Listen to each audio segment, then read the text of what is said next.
ప్రార్థన చేసుకుందామండి. పరమందున్న మా తండ్రి, దయగల మా దేవా, మీ ఘనమైన నామమునకు వేలాది స్తుతులు స్తోత్రములు తండ్రి. మహోన్నతుడా, ఇంతవరకు మీ నామమందు మాకు అనుగ్రహించిన క్షేమాన్ని, సంతోషాన్ని బట్టి మీకు స్తుతులు స్తోత్రములు తండ్రి. గతించిన కాలమంతటిలో మీ కృప చొప్పున మమ్మను కాచి కాపాడి నేటి వరకు మీ రెక్కల చాటున భద్రపరిచినందుకు ఈ మధ్యాహ్నకాల సమయంలో మీ పిల్లలైన మేము చిన్ని మందగా మీ పాద సన్నిధికి చేరి ఇంతవరకు మీ ఘనమైన నామమును స్తుతించి కీర్తించడానికి, మీ కుమారుని యేసుక్రీస్తు మా కొరకు చేసిన త్యాగాన్ని కొనియాడడానికి మాకిచ్చిన ఈ చక్కటి భాగ్యమును బట్టి మీకే స్తుతి స్తోత్రములు చెల్లించుకొనుచున్నాం. అల్పులమైన మమ్మల్ని ప్రేమించే ప్రభువా, మరొక ఆదివారం మేమందరూ ఈ విధంగా మీ పాద సన్నిధికి చేరున్నట్లుగా మీ కృపను మా ఎడల దయచేసినందుకు మీకు స్తుతులు స్తోత్రములు తండ్రి. ఏర్పాటు చేసుకున్న ప్రభువా, మీ కుమారుడు యేసుక్రీస్తు యొక్క శిలువ శ్రమల తండ్రి కాలం 40 దినములలో ఈరోజు 26వ రోజు ప్రభువా, ఆదివారంగా మేము కొనసాగించుకోవడానికి మాకిచ్చిన ఈ గొప్ప భాగ్యమును బట్టి మీకే స్తుతి స్తోత్రములు. కొద్దిసేపు ప్రభువా, మేము చదువుకున్న మాటని ధ్యానించడానికి పూనుకొనుచుండగా వినుచున్న మాటను ప్రభువా చక్కగా మేము అర్థం చేసుకున్నట్లుగా మీ కృపకు తగినట్టుగా మీ కుమారుని యేసుక్రీస్తుని బట్టి మాకు నేర్పించిన ఈ పాఠమును ప్రభువా చక్కగా ఆలకించి అంగీకరించి అందుకు తగినట్లుగా మేమందరం అనుసరించి నడుచుకోవడానికి, ఆచరించడానికి కావాల్సిన సహాయం దయచేయమని కొద్దిసేపు మీ సన్నిధి సహవాసము, మీ పరిశుద్ధాత్మ తోడ్పాటు మా అందరికీ ప్రసాదించుమని మీ కుమారుడైన క్రీస్తు నామమున ఈ ప్రార్థన మీకు సమర్పిస్తున్నాము తండ్రి. తండ్రి అయిన దేవునికి మహిమ కలుగునుగాక. ప్రభువైన యేసుక్రీస్తు నామములో చేరు వచ్చిన మీ అందరికీ నా హృదయపూర్వక వందనాలు తెలియజేస్తున్నాను.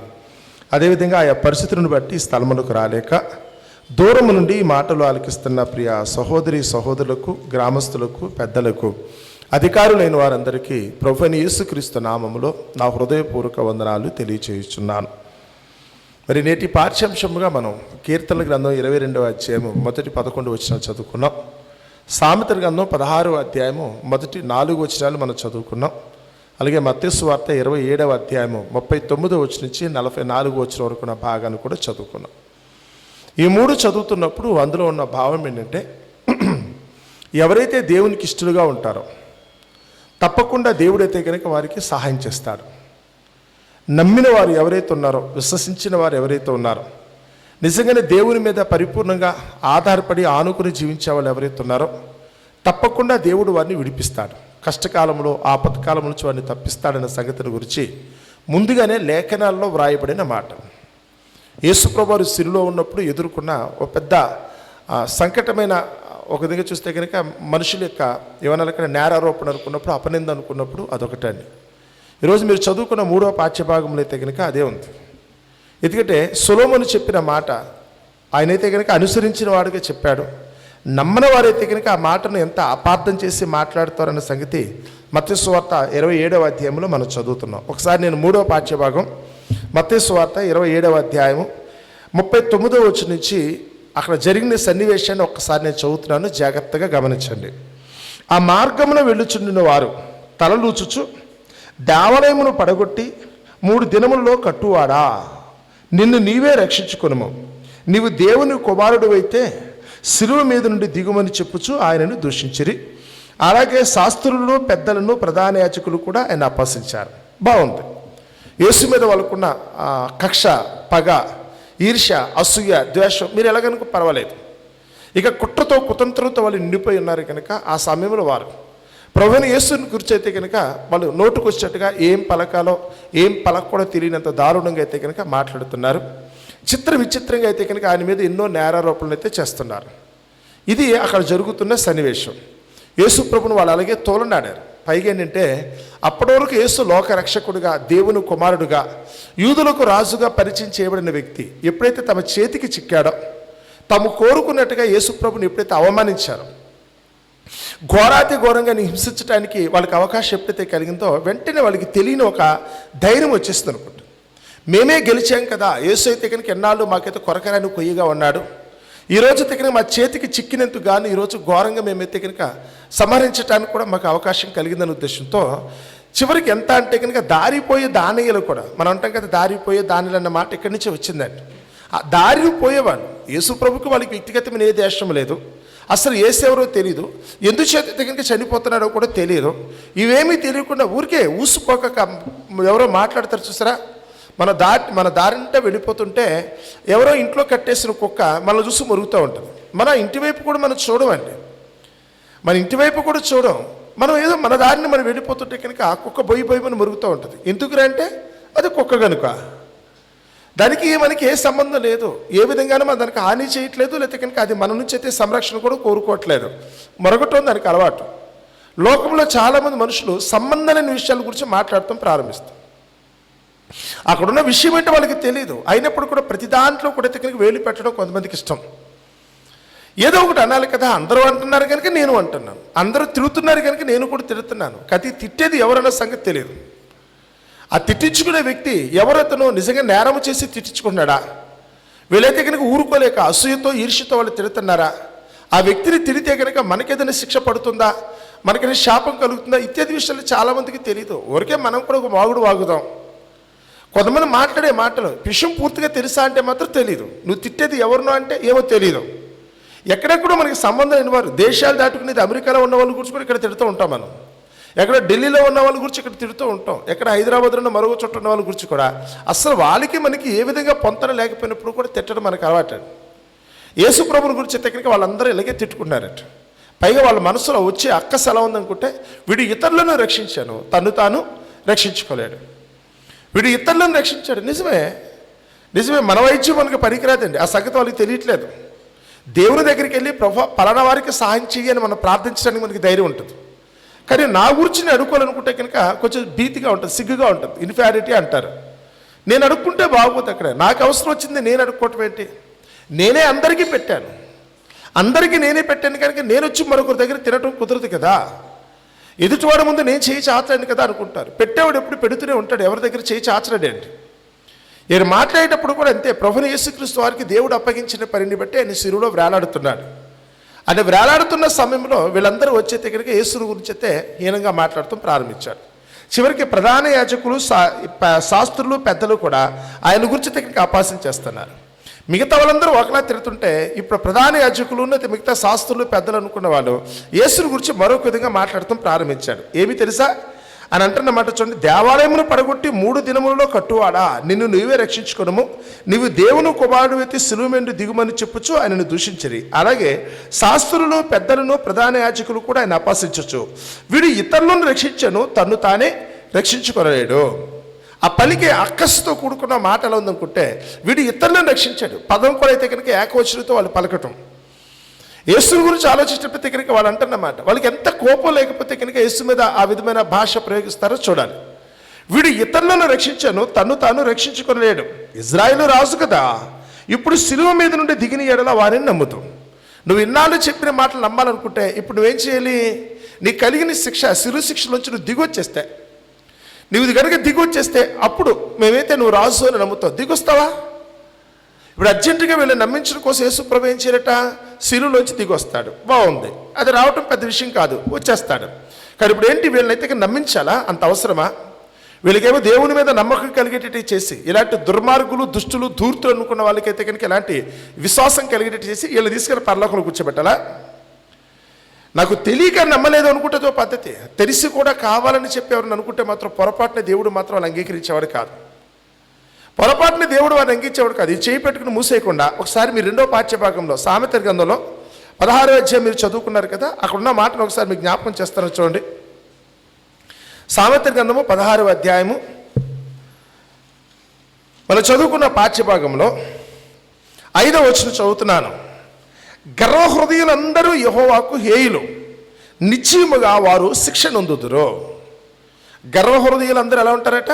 మళ్ళీ గర్వంతోనే ఈ మాటలన్నీ వాడు వీడని సంబోధించేంత వరకు వచ్చిందనుకుంటే, అక్కస్సుతో తెకినికి వారి మీద తెకినికి ఎలాంటి నిందలు వేస్తున్నారు అనుకుంటే వాడు గర్వంతో మిడిసిపడిపోతున్నట్టే కదా. వారు గర్వహృదయులందరూ కూడా యెహోవాకు హేయం, అసహ్యం. వారంటే అసలు దేవుడు చూడడానికి ఇష్టపడరు. మరి ఇలాంటి వ్యక్తులకి ఇప్పుడు యేసుప్రభు వచ్చి తానే తెకినికి ఒక అద్భుతం చేసి శిలువలోంచి కిందకి దిగొచ్చి, నేను చెప్పిన మాట రైటే, ఇప్పుడు నేను మీరు నమ్ముతారని నమ్మించి ఇప్పుడు ఇలాంటి గర్విష్ఠులందరినీ కూడా పరలోకానికి తీసుకెళ్ళాలా? చూడక నమ్మినవాడు ధన్యుడా, చూసి నమ్మేవాడు ధన్యుడా? చివరికి తోమాతో తన శిష్యునితో కూడా ఒకటే చెప్పాడు, చూడక నమ్మువాడు ధన్యుడు, చూచి నమ్మినవాడు కాదు. విశ్వాసం అంటే కనుక చూడకుండా, దేవుడు నీ కళ్ళ కనపడదు, చూస్తేనే నమ్ముతారనుకుంటే ఆ మాత్రం దానికి నీకు చూపించాలా? లోకంలో కొంచెమందిని చూస్తే నమ్ముతారు. నిన్ను నమ్మవని ఎవడు చెప్పాడు? నమ్మకపోయినా పర్లేదు, నమ్మకపోయినా పర్లేదు. నువ్వు పీల్చుకు ఏదైతే వదులుతున్నావు గాలి నీ కళ్ళ కనపడదో, కానీ ఆ గాలి లేకపోతే నువ్వు చేస్తావు. ఆ గాలి లేకపోతే నువ్వు చేస్తావు. కానీ గాలి ఉందా లేదా? చూస్తేనే గాలి పిలుస్తానంటారా?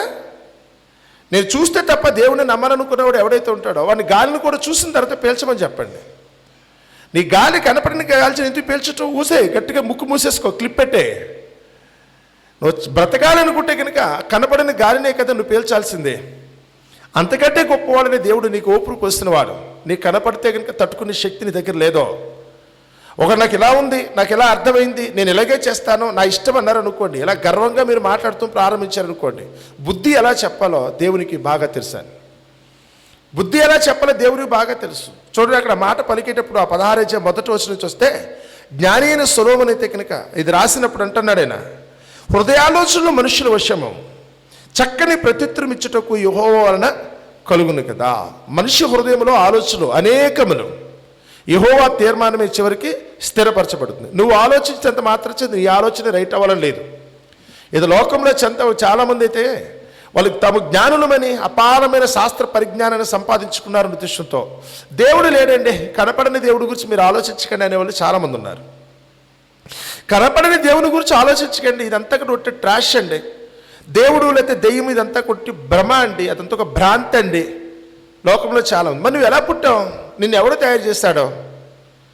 లోకంలో చాలామంది అయితే కనుక తామనుకున్నది అయితే కనుక చెప్పింది నెరవేర్చుకోవడం కోసం అయితే కనుక వాళ్ళు ప్రవర్తించే విధవాలు ఉంటుందండి. ఇక్కడ యేసు ప్రభువుని బట్టి ఒక మనం ఆలోచించిన ఆనాటి వారి అయితే కనుక అనుకున్నాడు, హృదయాలోచనలు ఒక్కొక్కరి గురించి నీకు ఒక్కొక్క ఆలోచన ఉంటుంది. నీకు ఒక్కొక్క సమయంలో నిన్న ఆలోచనకి ఇవాళ ఆలోచనకి సంబంధం లేదు. ఈరోజు నువ్వు ఏం ఆలోచిస్తున్నావో రేపటి దినాన్ని అది కాదు. మనుషుల గురించి ఆలోచించేటప్పుడు కనుక ఏది స్థిరము కాదు. పొద్దున మాట్లాడుకున్న దానికి మధ్యాహ్నం మాట్లాడుకున్న దానికి పొంతం లేదు, మధ్యాహ్నం మాట్లాడుకుందానికి పొంతం లేదు. ఈరోజైతే కనుక చేసే పనులు అయితే కనుక ఇలాగే ఉంటాయండి. అందుకని ఇక్కడ మాట్లాడేటప్పుడు ఆయన అంటున్నాడు, హృదయాలోచనలు మనుషుల విషయము చక్కని ప్రత్యుత్తరించు మటుకు యెహోవా వలన కలుగును. ఒకరి నడతలన్నీ వాని దృష్టికి నిర్దోషములుగా కనపడతాయి. నేను చేసేదంతా రైట్ అనుకుంటాడు వాడు, నేను ఆలోచించిందంతా కరెక్ట్ అనుకుంటా ఉంటాడు. లోకంలో చాలామంది ఈరోజు ఇలాంటి ఏమైనా ఇక్కడ సెల్ఫ్ డబ్బా కొట్టుకునే వాళ్ళు చాలామంది ఉన్నారండి. స్వాభిమానం ఉండటంలో తప్పలేదు, కానీ ఇంక నేను చెప్పిందే కరెక్ట్, ఇంకెవ్వరు చెప్పినప్పుడు నేను వినను అనుకుంటే కష్టం అండి. నీకు తెలిసింది ఎంత, నువ్వు చూసిన విధానాన్ని బట్టి మాత్రం అర్థం చేసుకుంటున్నావు తప్ప నీకు తెలియని యాంగిల్స్ చాలా ఉన్నాయి కదా. నా దృష్టితో నేను చూస్తాను, నేను ఇటువైపు నుంచి చూస్తున్నాను, నేనైతే ఇటువైపు నుంచి చూస్తున్నాను, మరొకరైతే కనుక ఆపోజిట్ డైరెక్షన్ చూస్తున్నారు. వాళ్ళు చూసేది వేరు, నేను చూసేది వేరైపోతుంది. కానీ నేను పట్టుకున్న కుందలికి 4 3 కాళ్ళు అన్నట్టుగా నేనైతే మాత్రం నా అభిప్రాయమే కరెక్ట్ అనుకుంటే కనుక ఎట్లా కుదురుతుంది? చివరికి దేవుని దగ్గరికి వచ్చి కూడా వాదం పెట్టుకునేంత స్థితిలోకి మనుషులు వెళ్ళిపోతున్నారు. దేవుని దగ్గరికి వచ్చి కూడా మనుషుల దగ్గర వాదం పెట్టుకున్నారు, నాదే కరెక్ట్, నేను చెప్పిందే వేదం అన్నట్టుగా మాట్లాడుతున్నారు ఈరోజు. అందుకని అక్కడ పలికిన మాట ఎలా ఉందో చూడండి. అక్కడ ఒకరి నడతలన్నీ వాని దృష్టికి నిర్దోషములుగా కనపడను. కానీ లోకంలో మనుషులైతే కానీ కంటికి కనపడేదాన్ని బట్టి మాట్లాడతారేమో, కానీ యెహోవా ఆత్మలను పరిశీలిస్తాడు. ఆయన తీర్పు మరొకలా ఉంటుందని.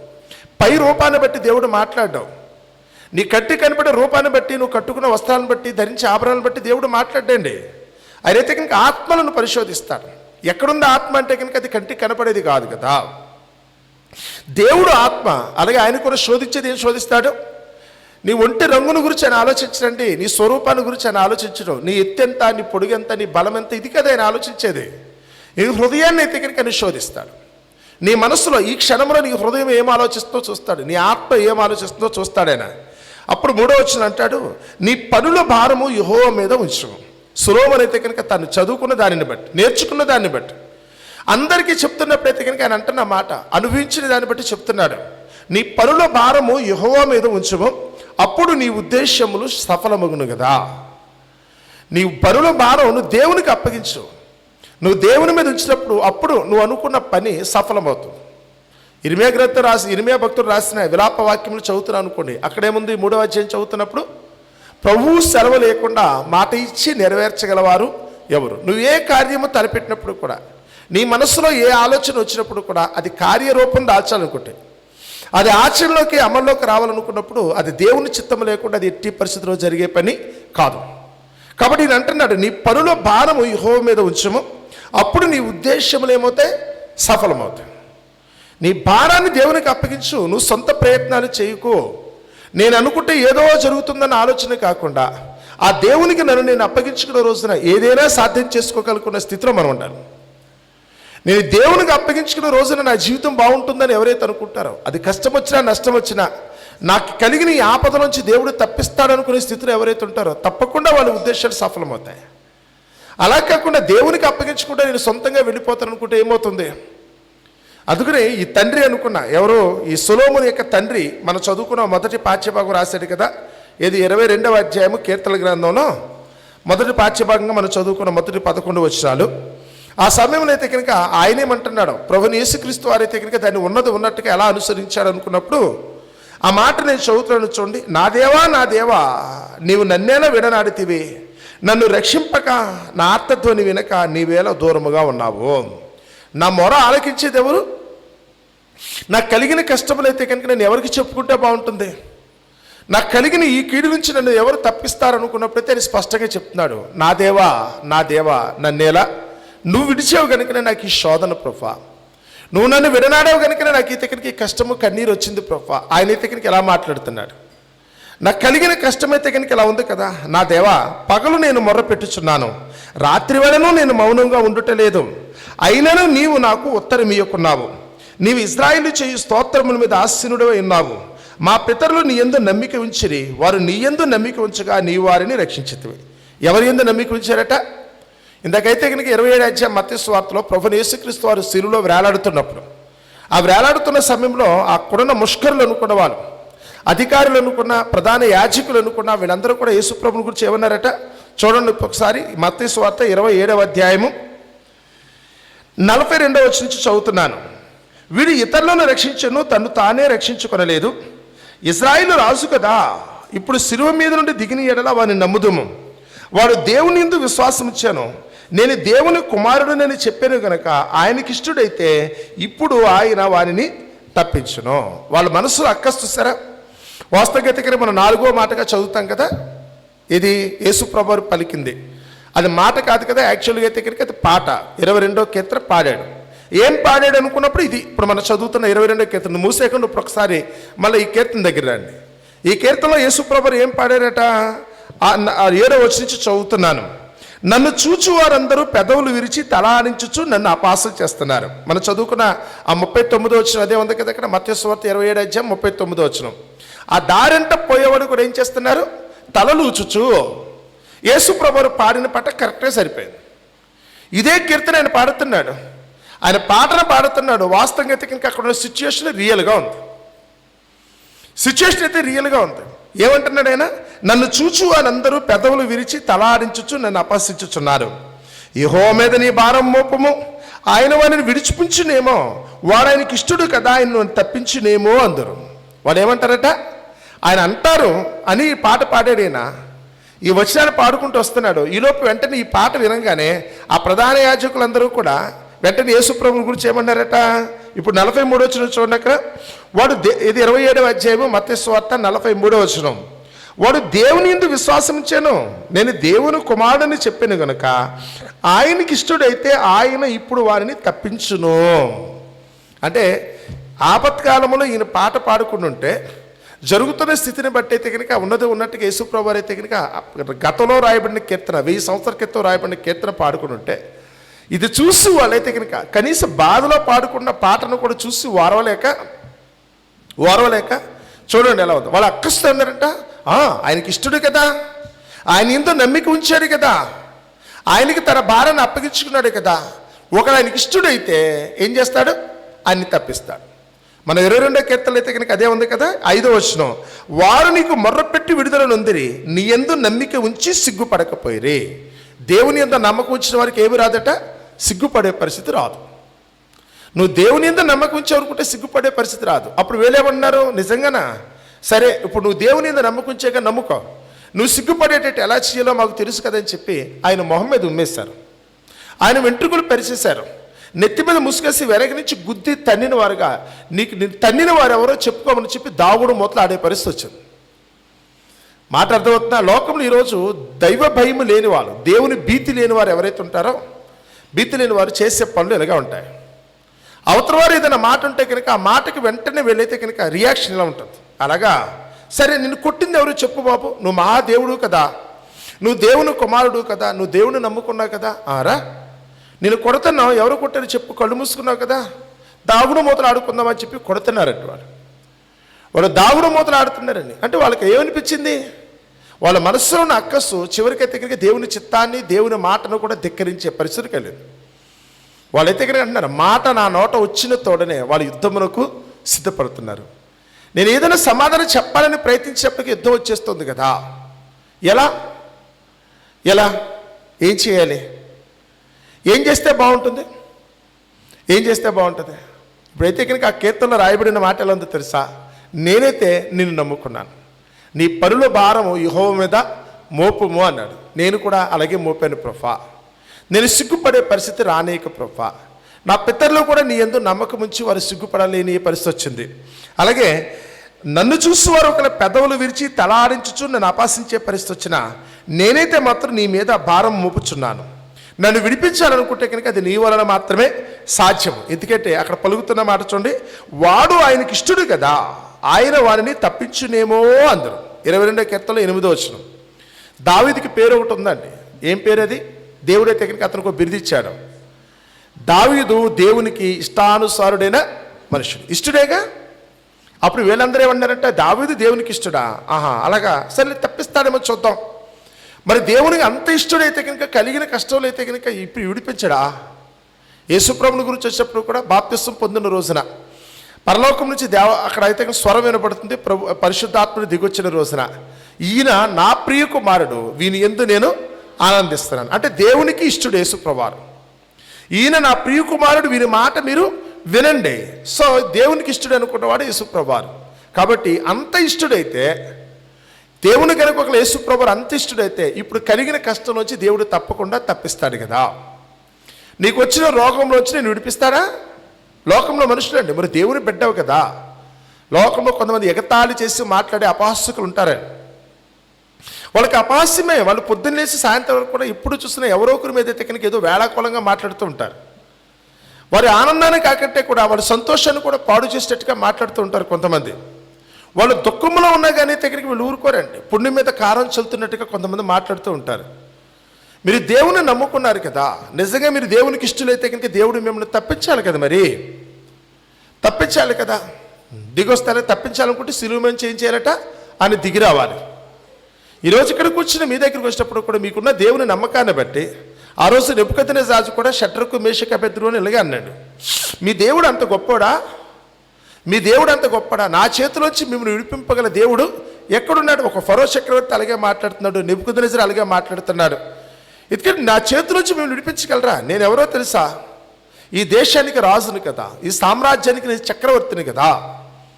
నా చేతిలోంచి విడిపించే దేవుడు ఎక్కడున్నాడు? విడిపిస్తాడండి. మా దేవుడు అయితే కనుక అందుకు సమర్థుడు అంటే కనుక అలాగా, వరే వీళ్ళైతే కనుక వేడిని ఇంకా బాగా మండించండి, అగ్నిగుండాన్ని బాగా రగలు చేయండి అన్నాడట. అగ్నిగుండం బాగా రగలు చేసిన తర్వాత అందరికి తోసారట. తోసిన వాడు కూడా చచ్చిపోయారట నా వేడికి తట్టుకోలేక. ఆ గుండంలో తోసిన వారు ఎవరైతే ఉన్నారో వాడు కూడా చనిపోయారట. కానీ తొయ్యబడిన వారు ఎవరైతే ఉన్నారో వీళ్ళ ముగ్గురు మాత్రం హ్యాపీగా లోపల అగ్నిగుండంలో కూడా తిరిగారట. ఎస్, మా దేవుడు మమ్మల్ని రక్షించుటకు సమర్థుడు. నిజమా? లోకంలో మనుషులైతే కనుక నిజమా? హోరుగాల్లో దీపం పెట్టి దేవుడా నీదే భారం అంటే కనుక ఏమవుతుందో చూడైతే మనుషులైతే వెటకారంగా మాట్లాడతారు. ఆయన కావాలని నువ్వు కల్పించుకుంటే కాదు, సమస్యను నువ్వు తెచ్చిపెట్టుకుని శోధించొద్దు దేవుణ్ణి. నిజంగా నీకు ఆపద కలిగిన రోజున, నిజంగా నువ్వు అవసరతలో ఉన్న రోజున ఆ సమయానికి దేవుడు తప్పకుండా నీకు సహాయాన్ని చేస్తాడు. నీకు కలిగిన కీడులోంచి నువ్వు విడిపిస్తాడు, నీ మరణాపాయం నుంచి కూడా దగ్గరికి తప్పిస్తాడు. ఈ మాట దేవుడు చెప్తుంటే కనుక చాలామంది అయితే కనుక నమ్మలేని అవిశ్వాసాలు ఇప్పటికి ఉండిపోతున్నారు. ఎవరైనా దేవుని నమ్ముకునే విశ్వాసం ఉన్నా కానీ వారైతే కనుక విశ్వాసాన్ని కోల్పెట్టేట్టుగా వీళ్ళ అపహాస్యపు మాటలు కానీ విశ్వసించిన వాడు ఎలా మాట్లాడతారట? అప్పుడు దావీదు అయితే కనుక అంటున్నాడు, వాళ్ళందరూ కూడా హేళన చేసి మాట్లాడుతుంటే ఏమన్నారో ఒకసారి నేను చదువుతున్నాను. 7వ వచనం, నన్ను చూచు వారందరూ పెదవులు విరిచి తలాడించుచు నన్ను అపహసించుచున్నారు. యెహోవా మీద నీ భారము మోపము, ఆయన వానిని విడిపించునేమో, వాడు ఆయనకి ఇష్టడు కదా, ఆయన వాడిని తప్పించునేమో అందరు. అప్పుడు ఈయన అంటున్నాడు, ఎవరెవరు మాట్లాడుకున్నా వాళ్ళ గురించి నాకు అనవసరం. ఎగ్జాక్ట్గా ఇదే మాట్లాడారు కదా 7-8 వచనాలు 22వ అధ్యాయము కీర్తన గ్రంథం. మన మత్తయి సువార్త 27వ అధ్యాయంలో అయితే కనుక చూడండి 39-40 వచనాలు. ఏదైతే కనుక ప్రవచనం చెప్పబడింది ఇలా అంటారు అని అక్కడ ప్రవచనం చెప్పబడింది, ఇక్కడ కూడా ఏం చేశారు వీళ్ళు అనేశారు. భవిష్యత్తులో ఇలా జరగబోతుందని ముందైతే కనుక దేవుడు 1000 సంవత్సరాల క్రితమే, యేసు ప్రభు ముందే 1000 సంవత్సరాల క్రితం చెప్పాడు. యేసు కాలంలో అయితే కనుక స్వయంగా అయితే కనుక అది ఎంత చక్కగా నెరవేరిందో చూడండి. ఆ మార్గంలో వెళ్ళుచుండి వారు తలలూచుచు, వారందరూ కూడా దారంటే వెళ్ళే వారందరూ తలలూచుచు, దేవాలయమును పడగొట్టి 3 దినముల్లో కట్టువాడా, నిన్ను నీవే రక్షించుకొనుము, నువ్వు దేవుని కుమారుడు అయితే శిలువ మీద దిగుమని చెప్పుచు ఆయనను దూషించరు. మొదటి మాట. అలాగే 8వ వచనం చదివితే చూడండి 22వ అధ్యాయం 8వ వచనం. యెహోవా మీద నీ భారము మోపును, ఆయన వారిని విడిపించునేమో, వాడు ఆయనకి ఇష్టడు కదా, ఆయన వారిని తప్పించునేమో అంటారు. కానీ ఇక్కడ జరిగింది ఏంటో చూడండి. ఇక్కడికి వచ్చేటప్పటికల్లా 43వ వచనం. వాడు దేవుని యందు విశ్వాసం ఉంచాను, నేను దేవుని కుమారుడని చెప్పాను కనుక ఆయనకి ఇష్టడైతే ఆయన ఇప్పుడు వాడిని తప్పించునని చెప్పారు. మనుషులైతే కనుక మాటకి మాట సమాధానం చెప్పడం, అలాగా నువ్వు దేవునికి ఇష్టడా, అలాగైతే దేవుడైతే నేను రక్షిస్తాడా, సర్లే చూద్దాం. వాళ్ళు చూస్తారు, సమయం వచ్చేంత వరకు చూస్తారు. దేవుడు ఓపిక పట్టినంతసేపు అలాగే చూస్తారు. మాటలు కూడా అయితే కనుక గర్వంగా పిగులుతారు. కొంతమంది అయితే కనుక ఎదిరించేవాడు ఎవడో లేకపోతే, సమాధానం చెప్పేవాడు ఎవడో లేకపోతే అలాగే మాటలైతే కనుక అలాగే మాట్లాడతారు. ప్రేవరసానం తర్వాత రాబోయే పరిస్థితులు ఎలా ఉంటాయో తెలుసా? దేవుడే కనుక మాట్లాడిన రోజు ఏమవుతుంది? కానీ ఒకటి మాత్రం, ఒకవేళ మీ దృష్టిలో కూడా మీ బ్రతుకులో కూడా ఇలాంటి పరిస్థితి ఎదురైతే తొందరపడకండి. వాళ్ళందరూ కావాలనే నిన్నైతే కనుక విశ్వాసం నుంచి తొలగించడం కోసం ఇలాంటి కాని మాటలు పలుకుతారు. వీళ్ళందరూ కూడా నిన్నైతే రెచ్చగొట్టే మాటలు వస్తుంది, నీ విశ్వాసం తగ్గిపెట్టేట్టుగా. ఎందుకంటే యోబంతటి వాడు కూడా, అంత మహాభక్తుడు కూడా చివరికి తన పక్కన స్నేహితులు ఎప్పుడైతే కనుక నీ ప్రొవోకేట్ చేశారో, ప్రలోభ పెట్టేశారో, రెచ్చగొట్టేశారో ఒక దగ్గర చూస్తే ఆ సమయానికి ఆయన కూడా చివరికి ఏమైపోయాడు తెలుసా? ఏమో నేను నమ్ముకున్న నా దేవుడు నాకు అన్యాయం చేశాడేమో అని కాడికి వచ్చేసారు. పక్కనున్న వాళ్ళు రెచ్చగొట్టే మాటలు జాగ్రత్త అండి, ఎప్పుడు కూడా పొరపాటు పడకూడదు. నువ్వు నమ్ముకున్నది ఏదైతే ఉందో ఆ నమ్మిక చివరి వరకు కంటిన్యూ చేయండి. నిన్ను పరీక్షించడం కోసమే, అది దుష్టుని పరీక్షే కావచ్చు, దేవుని పరీక్ష కావచ్చు. దుష్టుని నిన్ను శోధించవచ్చు, దేవుడైతే నిన్ను పరీక్షించవచ్చు. ఏది ఏమైనప్పటికీ నిజంగా నీ విశ్వాసం స్థిరంగా చివరి వరకు నిలబడుతుందా లేదన్న ఉద్దేశంతో నీకైతే తాత్కాలికంగా కష్టమో నష్టమో శోధన బాధ రావచ్చు. ఒకవేళ అది వచ్చిన రోజున నేను నిలబడే ఉంటారనుకుంటావా, పారిపోతావు అన్నది ఇక్కడ ప్రశ్న. ఎలాంటి పరిస్థితి ఉత్పన్నమైనప్పుడు కూడా నేనైతే మాత్రం నేను నమ్మిన దానికి నేను కట్టుబడతాను, చివరి వరకు ఎలాగే ఉండిపోతాను అనుకుంటామా? కలిగిన కష్టం ఒకళ్ళు పెద్దదైనప్పుడు, తట్టుకోలేనంత వేదన బాధ కలిగినప్పుడు, ఏమో ఎందుకు దేవుణ్ణి నమ్ముకున్నాను కానీ నాకైతే కనుక ఏ ప్రయోజనం లేదన్న ఉద్దేశంతో, గిట్టుబాటు కాలేదన్న ఉద్దేశంతో ఒకళ్ళు దేవుని విడిచిపెట్టే పరిస్థితిని మీకు అవుతున్నాయేమో చూసుకోండి. లోకంలో మనుషుల మాటలు ఒకరి కనుక మిమ్మల్ని బాధించేటట్టున్నా, మీరు నమ్ముకున్న మీ దేవుడు నమ్మదగినవాడు. తాత్కాలికంగా కొద్దిపాటి శ్రమకాలం, కొద్దిపాటి శోధన మీకు సంభవిస్తూ ఉంటుంది. ఆ సమయంలో అయితే మాత్రం మీరు తట్టుకునే శక్తి అయితే కనుక మీకు ఉండాలి కదా. మీరు దాన్ని జాగ్రత్తగా అయితే కనుక అలవర్చుకునేటట్టు ఉండాలి కదా. ఇక్కడ వచ్చినప్పుడైతే కనుక 9వ వచనం చూడండి, 22వ కీర్తన 9వ వచనం. వాళ్ళు వీటికైతే కనుక ముందుగానే దావీదేవి నేర్చుకున్నాడో, సొలొమోను నేర్చుకున్నాడో, లేకపోతే కనుక మరొక వ్యక్తులు భక్తులు అనుకున్న వాళ్ళు ఏమి నేర్చుకున్నారో, చివరికి ఆఖరికి వచ్చినప్పుడు యేసు ప్రభువు వారు కూడా ఏమి నేర్చుకున్నారంటే, వాళ్ళ మనస్సులో స్థిరంగా నాటిపడిపోయింది అంటే తెలుసా? ఎవరెన్ని మాటలు చెప్పినా ఎన్ని చేసినప్పుడు కూడా నీ మీద మాకున్న విశ్వాసం ఎలాంటిది అనుకున్నప్పుడు 9వ వచనం, అయ్యా గర్భము నుండి నన్ను తీసిన వాడవు నీవే కదా. నా తల్లి గర్భంలో నేను ఉన్నాను. బయట పడటం అనుకుంటే కనుక ఆషామాషి వ్యవహారం కాదు. ఒక తల్లి గర్భంలో ఒక శిశువుగా నేను రూపొందించబడేటప్పుడు నా తల్లి గర్భంలో రావటం నా తల్లికి బాధే, నాకు బాధే. నా తల్లికి ప్రాణ సంకటమే, నాకు కూడా ప్రాణ సంకటమే. ఏమాత్రం యామరి పట్టుకున్నా కొద్దిపాటి తేడాలు అటు ఇటు జరిగినప్పుడు కూడా నేనైతే తల్లి గర్భంలోనే చనిపోవాలి. కానీ నా తల్లి గర్భం నుంచి నన్ను తీసినవాడు, నీ మీద నమ్మకాన్ని ఎలా కోల్పోను? నేను ఎలా పుట్టానో ఒక్కసారి నన్ను గురించి నేను ఆలోచించుకుంటే నీ శక్తి అంటే నాకు అర్థమవుతుంది. నా పుట్టుకల గురించి ఆలోచించినప్పుడు, నా తల్లి గర్భంలో నుంచి బయటకు వచ్చిన విధానం నాకు అర్థమైనప్పుడు నేను ఎవరి మాట నమ్మక్కలేదు. దేవుని యొక్క శక్తి సామర్థ్యాల గురించి నేను శంకించాల్సిన అవసరం లేదు. అసాధ్యం, దుస్సాధ్యం అది. తల్లి గర్భంలోంచి ఒక బిడ్డ బయటికి ఎలా వస్తారని అనుకున్నప్పుడు మనుషులు దానికైతే నిర్వచనం చెప్పలేరండి. దాన్ని ఏ విధంగా సంభవిస్తుంది అనుకున్నప్పుడు చెప్పలేరు. ఒక కంటికి కనపడినంత నలుసుగా అయితే కనుక ఒక జీవం లోపల ప్రవేశించి తల్లి గర్భంలోకి అనుకుంటే ఆ తల్లి గర్భంలో 9 నెలలు గడిచినప్పటికల్లా ఇదిగో ఇంత రూపాన్ని నేను సంతరించుకున్నాను, నేనైతే ఇక్కడికి ఇలాగా ఒక ఆకారాన్ని అయితే ఇక్కడ ధరించుకున్నాను అనుకుంటే ఎక్కడి నుంచి వచ్చింది? ఏ శాస్త్రం దానికైతే ఇక్కడ నిర్వచించిందో మీరు చెప్పగలరా? ఎంత గొప్ప గొప్ప తత్వవేత్తలో లేకపోతే మరొకరు వచ్చినప్పుడు ఇక్కడికి దాన్ని నిర్వచన చెప్పగలరా? చూడాలి గర్భమందు ఎముకలు ఏ రీతిని ఎదుగునో నాకు తెలియదు కదా. అలాంటిది ఈ రూపం తయారు చేసిన గర్భంలోంచి మళ్ళా నన్ను బయటికి తీసుకొచ్చాడు. ఒకప్పుడు నేనే బయటికి లోపలికి వెళ్ళాను, మళ్ళీ నేనైతే ఇక్కడికి తిరిగి వచ్చేట్టుగా దేవుడు చేస్తున్నాడు.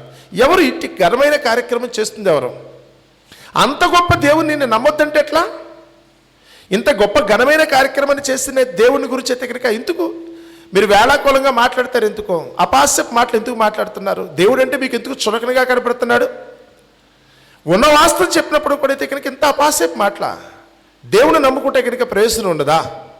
దేవుని మీద ఆధారపడిన వాళ్ళకి, దేవునికి తమ భారాన్ని అప్పగించిన వాళ్ళకి ఏ ప్రయోజనం ఉండదా? మీకు ఎలా అనిపించిందా? నా తల్లి గర్భం నుంచి నన్ను తీసిన వాడవు నీవే కదా, నేను నా తల్లి యొక్క స్తన్యపానం చేయుచుడుగా పాలు తాగుతుండగానే నీవే కదా నాకు నమ్మిక పుట్టించితివి. నీ మీద నాకున్న నమ్మకం కొత్తగా పుట్టలేదు ప్రభా. నా తల్లి దగ్గర నేను పాలు తాగుతున్నప్పుడే అప్పుడే కదా నాకైతే నీ మీద నమ్మకం కలిగింది. గర్భవాసిని మొదలుకొని నాకు ఆధారము నీవే, నిన్న ఆధారం చేసుకుని నేను బ్రతికాను. నా తల్లి గర్భంలో పెరిగింది కూడా నిన్ను నమ్ముకునే. ఆ కట్టికి చీకట్లో నేను ఉన్నాను కదా, 9 నెలలు ఉన్నాను. నా తల్లికి తెలియదు నేను ఉన్నాను సంగతి, నా తండ్రికి తెలియదు, లోకంలో ఏ మనిషికి తెలియకుండా 9 నెలలు ఉన్నానే. అలాంటి పరిస్థితుల్లో సంకటమైన స్థితిలో అయితే కనుక నన్ను కాచి కాపాడి, నేను పిండముగా ఉన్నప్పుడే నువ్వు నన్ను చూసి నాకు కావలసిన సమస్తము కూడా సమకూర్చి పెట్టి, నాకు కావలసిన ధైర్యాన్ని ఆదరణని నా కన్నీళ్లను తుడిచావు కదా. నేను దేనికైతే కనుక తొందరపడకుండా అన్నిటిలో కూడా నన్ను కాచి కాపాడావు కదా ప్రభా. మరి ఇన్ని పనులు చేసిన నీ మీద నాకు నమ్మకం లేకపోవటం ఏంటి? అంత గొప్ప పని నా పుట్టుకలో నువ్వు అంత పని చేస్తే ఏ మరణం వచ్చినప్పుడు చేయవా? లోకంలో మనుషులకు ఎందుకు అర్థం కావట్లేదు? దేవుని యొక్క గొప్పతనం ఎందుకు అర్థం కావట్లేదు?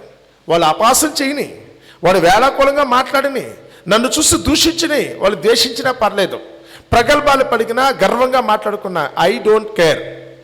ఎందుకంటే నేను నమ్ముకున్న దేవుని యొక్క గొప్పతనం ఏంటో నాకు బాగా తెలుసు. నేను నమ్ముకున్న నా దేవుని యొక్క గొప్పతనం ఏంటో నాకు తెలుసు. ఆయన ఏం చేయాలనో నాకైతే కనుక అవగాహన ఉంది. కాబట్టి ఎవరు ఎన్ని అనుకున్నప్పుడు కూడా నా విశ్వాసంలోంచి మాత్రం నేను తొలగను కదా. నా విశ్వాసం నుంచి తొలగను. శ్రమ వచ్చి ఉన్నది, సహాయం చేయవాడు ఎవడూ లేడు. కాబట్టి నీవు నాకు దూరముగా ఉండవు. నన్ను విడిచిపెట్టావు కదా ప్రభా, దూరం అయ్యాను. నీకు దూరంగా ఉండటం వల్ల ఈరోజు ఇంతమంది నా చుట్టూ చేరారు. నీ సన్నిధికి నేను దూరం అయ్యాను కనుకనే, నువ్వు నా చేయి విడిచిపెట్టావు కనుకనే ఈరోజు నా ఒంట్లోకి అయితే కనుక రోగం వచ్చింది కదా. నీ ఎందు భయభక్తులకు నేను దూరం అయ్యాను కనుకనే ఇదిగో ఇంత పెద్ద శోధనలో నేను ఇరుక్కున్నాను. నీ ఎడల నాకున్న భక్తి సరిగా లేకపోవడం చేతే కావచ్చు, నువ్వు నాకు దూరంగా ఉండబట్టే కదా ఈరోజు అయితే కనుక నలుగురు చేత నేను నిందించబడే పరిస్థితి వచ్చింది. కాబట్టి నాకు దూరముగా ఉండకు ప్రభా. శ్రమ వచ్చింది ప్రభా. ఈ శ్రమలోంచి నేను బయట పెట్టాలనుకుంటే ఏ మనుషుడు కూడా నాకు సహాయం చేసే పరిస్థితి రాదు. శ్రమ వచ్చి ఉన్నది, సహాయం చేయవాడు ఎవడో లేడు. ఉంటాడా? పక్కన కూర్చున్నైతే కనుక పుల్లలు పెట్టేవాళ్ళు ఉంటారు, పుండు మీద కారం చెల్లేవాళ్ళు ఉంటారు, పెదాల మీద చేస్తే ప్రేమతో అయితే కనుక మనకైతే కనుక తీయటి కబుర్లు చెప్పేవాళ్ళు చాలామంది ఉంటారు. కానీ నీ కలిగిన శ్రమలోంచి తప్పించేది ఎవడో? నీ కలిగిన బాధను గుర్తెరిగితే నేను ఓదార్చేది ఎవరు? నీ కలిగిన సమస్యను తీర్చేది ఎవరు? వీళ్ళు చేస్తారా? మాటలు మాత్రం మాట్లాడతారు.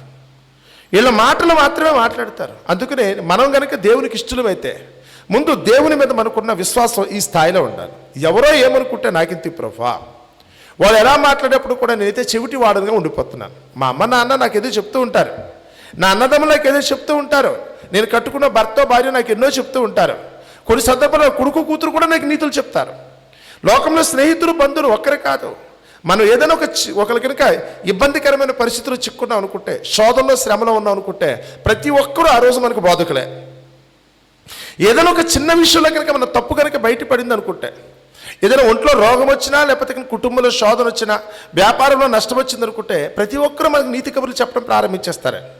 అలా చేయకుండా ఉండాల్సిందేమో, ఇలా చేస్తే బాగుంటుందేమో, చెప్తే వినట్లేదేమో, ఏదో ప్రతి ఒక్కరూ కూడా వచ్చి గుచ్చుతున్నట్టు కాకులు పొడుస్తున్నట్టు పొడిచిస్తూ ఉంటారు. వీళ్ళ ప్రమాదం వచ్చిన తర్వాత మాట్లాడేవాళ్ళు ఉంటారు తప్ప మన బాధను గుర్తెరిగేటికి ఆదరణ ఇచ్చేవాళ్ళు మాత్రం ఒక్కరు కూడా ఉండనే ఉంటారు. మరి ఏం చేద్దాం? వీళ్ళు అంటున్నారన్న ఉద్దేశంతో, వీళ్ళు కాకులుగా పొడుస్తున్నారన్న ఉద్దేశంతో మనమైతే తప్పించుకుని దేవుని చిత్తాన్ని మరిచేతే కనుక లోకంలోకి వెళ్ళిపోవటమా? అలా కాకుండా వీళ్ళు ఎన్ని మాటలు మాట్లాడేప్పుడు కూడా నాకున్న విశ్వాసం సడలిపోదు. గర్భవాసినేది మొదలుకొని దేవుడే నాకు ఆధారం. ఇది నాకు అర్థమైంది. నా తల్లి గర్భంలో ఉన్నప్పుడు కూడా దేవుడైతే నాకు సహాయం చేస్తాడు. నేను ఎట్లా మర్చిపోయేది? నన్ను గర్భం నుంచి తీసిందే దేవుడు. అదొక మిరాకిల్ కదా, అద్భుతం అది. ఓ తల్లి గర్భంలోంచి బిడ్డ బయటకు వస్తాడు అనుకుంటే మళ్ళీ వెనక్కి వెళ్ళటం సాధ్యమవుతుందా? ఎలా తీసాడంటే దేవుడే ఆ పని చేయాలనుకుంటే దేవునికి తప్ప మరెవరికి సాధ్యం కాదు కదా. నా తల్లి యొద్ద నేను పాలు తాగుతున్నప్పుడే దేవుడైతే కనుక నా ఎడలైతే నాకు కృప చూపించు, ఆయన మీద నమ్మకం కలిగేటట్టుగా. చిన్నప్పటి నుంచి కూడా నేను పిండముగా ఉన్నప్పటి నుంచి నాకు దేవుని మీద నమ్మకం ఉంది. నా తల్లి గర్భం నుంచే నన్ను దగ్గరికి దేవుడు ఎరిగాడు. ఇంత విశ్వాసంతో నన్ను ఎవరైనా చెప్పినప్పుడు కూడా నేను మాత్రం మారే సమస్య లేదు కదా అన్నాడు. దావీదు అలాగే నిలబడ్డాడు. ఎన్ని శోధనలు శ్రమలు వచ్చినప్పుడు కూడా దావీదు అలాగే నిల్చున్నాడు. ఎవరైనా చెప్పినా వినలా. అబ్రాహాముకున్న స్థిరమైన విశ్వాసం దేవునికి దూరమయ్యే ఛాన్సే లేకుండా పోయింది. ఈరోజు మన దగ్గరికి వస్తేనే అపనమ్మిక, అప్పటికప్పుడైతే కనుక మనమైతే కనుక అశాంతితో రగిలిపోతున్నాం. ఏదో ఒక కష్టమో నష్టమో కలంగానే మనకున్న అపనమ్మిక నిమిత్తమైతే కనుక దేవుడి నుంచి తొందరగా అయితే కనుక మనం దూరం అయిపోతున్నాం. కానీ నీ విశ్వాసం ఈ స్థాయిలో ఉంటే, నీ పుట్టుకను గురించి నువ్వు ఎరిగి, నీ గర్భంలో ఉన్నప్పుడు, నీ తల్లి గర్భంలో ఉన్నప్పుడు నువ్వైతే కనుక ఏ విధంగా దేవుని చేత సంరక్షించబడ్డావన్న సంగతి నీకు అర్థమైతే ఎప్పటికీ కూడా నువ్వైతే కనుక దేవుని విడిచిపెట్టే పరిస్థితి రాదు. రాని ఎలాంటి శోధనలు వస్తే చూద్దాం. ఎలాంటి పరిస్థితులు ఉత్పన్నమైనా పర్వాలేదండి. ఎంతగా అంటే కనుక చివరికి మరణాపాయమే సంభవించిన, నువ్వు చనిపోయే పరిస్థితి నీ కళ్ళ ముందు కనపడుతున్నప్పుడు కూడా ఐ డోంట్ కేర్, ఓకే మరణిస్తాను, వెళ్ళేది ఎక్కడికి? నా జీవితం ముగిసిపోలేదు, ఈ శరీరాన్ని విడిచిపెడుతున్నాను అంతే. నేను మరణిస్తున్నాను కూడా కేవలం ఈ శరీరాన్ని విడిచిపెడుతున్నాను. నాకెత్తికి శరీరం ఇవాళ కాకపోతే రేపైనా మురిగిపోయేదే కదా. ఇప్పుడు యవన ప్రాయంలో మీరు ఉన్నారేమో, అందమైన శరీరం మీ కళ్ళ ముందు కనపడుతుంటే ఓహో అనుకున్నారేమో. కానీ రేపటి దినాన ఒక 20-30 సంవత్సరాలు గడిచేటప్పటికల్లా మీ అందమైన శరీరం ఏమవుతుందో తెలుసా? ముడతలు పడిపోయి మిమ్మల్ని కట్టుకున్న వాళ్ళకి కూడా అదే దగ్గరికి వాసన వస్తూ ఉంటుంది. దగ్గరికి కూడా రారు మీరు కట్టుకున్న వాళ్ళు. మీ పిల్లలు, మీ మనవలు మనవరాల దగ్గరికి వచ్చినప్పుడు కూడా మీ ఒంటి మీద వచ్చే వాసనను బట్టి అయితే ముక్కు ముసుకు దూరంగా విడిపోతారు, కానీ దగ్గరికి రారు. మీకే విసుకొస్తుంది ఆ శరీరాన్ని చూసినప్పుడు. ఇదైతే కనుక అలసిపోయినప్పుడు, ఇది డొక్కైపోద్ది. ఏదో ఒక రోజు అయితే కనుక ఏదో కొనుక్కున్న వాహనాలు బోరుకొచ్చేసినట్టుగా షెడ్కి వెళ్ళిపోయే పరిస్థితి మీకు కూడా వస్తుందండి. పనిచేసి అరిగిపోయిన తర్వాత మీ వాళ్ళే మీకైతే కనుక కనీసం విలువ కూడా ఇవ్వరు. అందుకని ఏదో ఒక రోజు శరీరాన్ని విడిచిపెట్టి మనందరూ కూడా వెళ్ళిపోవాలి. ఆ వెళ్ళేది ఇవాళ అయితే కనుక ఏంటి ప్రాబ్లం ఏంటి? ఎప్పుడైనా వెళ్ళాల్సిందే కదా. దీనికోసం నమ్ముకున్న దేవుని ఎందుకు మర్చిపోతున్నారు? మరణ భయం చేత మీరు ఎందుకు దాసులు అయిపోతున్నారు? ఎదుటివాడు చెప్పిన మాటలు విని మీరు ఎందుకు దూరం అయిపోతున్నారు? ఒకసారి సిలువలో ఉన్న యేసు ప్రభు వైపు ఒకసారి చూడండి. విశ్వాసమునకు కర్తయ్యను దాన్ని కొనసాగించేవాడైనా యేసు వైపు చూస్తే మరణమే సంభవించినా ఎక్కడా కూడా ఆయన తల వంచలేదు కదా. తను నమ్మిన దేవునికైతే మాత్రం ఆయన విధేయత ఉండిపోయాడే తప్ప ఎక్కడా కూడా ఆయనైతే మాత్రం తొట్టుపాటు పడలా, తొందరపాట్లోకి ఆయన వెళ్ళా. ఏం జరుగుతుందో చూద్దాం. నేను నమ్ముకున్న నా దేవుడైతే కనుక నా ఆపద నుంచి రక్షించడా, నాకు కలిగిన కష్ట నష్టాల నుంచి విడిపించడా, ఆయనే చూసుకుంటాడు. నేను ఎందుకు తొందరపడాలని ఉద్దేశంతో భారాన్ని అయితే కనుక దేవునికి అప్పగించుకున్నాను. అలా అప్పగించుకున్నది గాను ఆయన ఏమీ నష్టపోలేదు సరికదా. చనిపోయిన 3వ దినాన పరలోకముందున దేవుడు తిరిగి లేపినందుకు గాను అక్షయమైన శరీరాన్ని ధరించుకున్నవాడుగా ఈరోజు పరలోకముందున దేవుడు కుడిపార్శ్వంలో కూర్చున్నాడు. ఈరోజు మనకు కూడా దేవుడు అదే ఛాన్స్ ఇచ్చాడు. ఈరోజు నీ బ్రతుకులో కూడా జరగబోయేది అదే. ఏదో ఒక రోజు నువ్వు లోకంలో విడిచిపెడతావు, కారణం ఎలాగైనా కావచ్చు. నీ మరణం సంభవించడం మాత్రం అత్యంత ఆవశ్యకం, జరుగుతుంది అది. కానీ చనిపోయిన తర్వాత ఆ దేవునికి ఇష్టడుగా ఉన్నందుకు గాను నేను మరలా అయితే కనుక పునరుద్ధానములు అయితే కనుక నా శరీరాన్ని దక్కించుకుంటానా, అక్షయమైన శరీరంతో ఆ నిత్య లోకంలో నేను ఉంటాను లేదో ఒకసారి ఆలోచించండి. ఆ నిత్యమైన లోకంలో కనుక మనం శాశ్వతమైన స్థానం సంపాదించుకోవాలనుకుంటే ముందు మనం దేవునికి ఇష్టలుగా ఉండాలి కదా. నువ్వు దేవునికి ఇష్టడు అయితే తప్పకుండా నిన్ను తప్పిస్తాడు. ఎంతగా అంటే కనుక మరణం నుంచి కూడా తప్పిస్తాడు.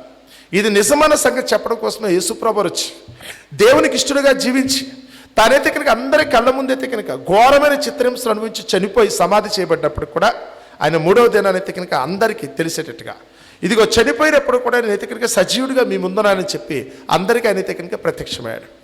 దేవుడే ఆయనైతే కనుక మృతుల్లోంచి తిరిగి లేపడిన సత్యాన్ని అందరికీ ప్రకటించాడు.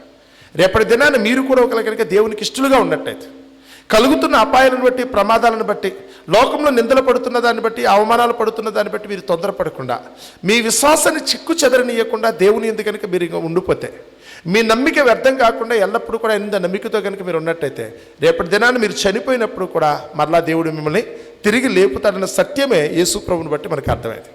కాబట్టి యేసుని గురించి తెలుసుకోవటం అంటే ఇత్యాది విషయాలన్నిటి మీద మీకు మంచి అవగాహన ఉండాలి. ఎవరైతే కనుక ఈ విధంగా యేసుని గురించి తెలుసుకుంటారో తప్పకుండా వారి జీవితాల్లో రేపటి దినాన్ని అయితే కనుక పొందవే మరణాన్ని గురించి మీరు భయపడద్దు. కానీ తర్వాత మనకు రాబోయే ఆ పునరుద్ధాన బలాన్ని గురించి మీరు తెలుసుకొని రేపటి దినాన దేవుడు ఇవ్వబోయే ఆ అక్షయమైన శరీరాన్ని ధరించుకొని ఆ నిత్యమైన పరలోకంలో నిరంతరం కూడా మనం జీవించడానికి ఆ దేవుని సన్నిధిలో సంతోషించడానికి మనందరం కూడా ప్రయత్నిద్దాం. అట్టి కృప దేవుడు మనందరికీ దయచేయునుగాక. ఆమేన్. ప్రార్థన చేసుకుందామండి. పరమందున్న మా తండ్రి, దయగల మా దేవా, మీ ఘనమైన నామమునకు వేలాది స్తుతులు స్తోత్రములు తండ్రి. మమ్మల్ని ప్రేమించి ప్రభా ఇంతవరకు మీ కుమారుని యేసుక్రీస్తు యొక్క మరణాన్ని బట్టి మేమందరము కూడా తెలుసుకోవాల్సిన సత్యాన్ని ధ్యానించడానికి చక్కటి భాగ్యం ఇచ్చారు. మీ కుమారుడు ప్రభా మీకు ఇష్టనుగా ఉన్నంతగాను తండ్రి, ఆనాటి వారు ప్రభా ఆ మాటను బట్టి ఎన్ని తండ్రి అపాస్యపు మాటలు పలికినా, ఎంతగా హేళన చేసినా ప్రభా మీరిచ్చిన వాగ్దానము చొప్పున ఆయన 3వ దినాన్న సమాధిని గెలిచి తిరిగి లేచాడనే సంగతిని ప్రభా మేమందరం కూడా ఒప్పుకొనుచున్నాం తండ్రి. మేమందరము కూడా ఆ విషయాన్ని నమ్ముతున్నాం తండ్రి. మేము కూడా ప్రభా మీ కుమారుని వల్ల జీవించి లోకప్రమైన ప్రభా కొద్దిపాటి ఆటంకాలను బట్టి మా విశ్వాసము కోల్పోకుండా మీ దృష్టిలో యోగ్యులుగా మీకు ఇష్టలుగా మేము జీవించినట్లయితే రేపటి దినాన ప్రభా మీ కుమారుని యొక్క రాకలో సంభవించే పునరుద్ధానములో మేము కూడా పాలు పంపులు పొందుతామని, తద్వారా మేము తిరిగి లేపబడి నిత్యమైన ఆ పరలోకంలో ప్రభా యుగయుగములు జీవిస్తామన్న సంగతిని ప్రభా మేమందరం కూడా ఒప్పుకొనుచున్నాం. నిశ్చితమైతే మా విశ్వాసం వ్యర్థము కాక లోకులు ఎన్ని చెప్పినప్పటికీ, దుష్టుని యొక్క ప్రేరణ ఏ స్థాయిలో ఉన్నప్పటికీ తన్ని మేము విశ్వాసం నుంచి తొలగిపోకుండా ఎల్లప్పుడూ మీ నామమునికి మహిమార్థంగా జీవించడానికి మా మరణ పర్యంతం ప్రభా మీ కృపను పొందుకున్న వారముగా మీ పరలోకంలో మేమందరం కూడా స్థానం సంపాదించడానికి కావాల్సిన సహాయం దయచేయమని వేడుకొంచున్నాం. ఇంత చక్కటి అవకాశాన్ని మాకు అనుగ్రహించి మరొక ఆదివారం ఈ విధంగా మీ పాద సన్నిధిలో గడపడానికి మాడలు మీరు చూపిన కృపను బట్టి, ప్రేమను బట్టి మీకు స్తుతులు చెల్లిస్తూ ముందున్న మా కార్యక్రమమును మీ నామమునకు మహిమార్థముగా జరిగించమని మీ కుమారుడైన క్రీస్తు నామమున ఈ ప్రార్థన మీకు సమర్పిస్తున్నాము తండ్రి.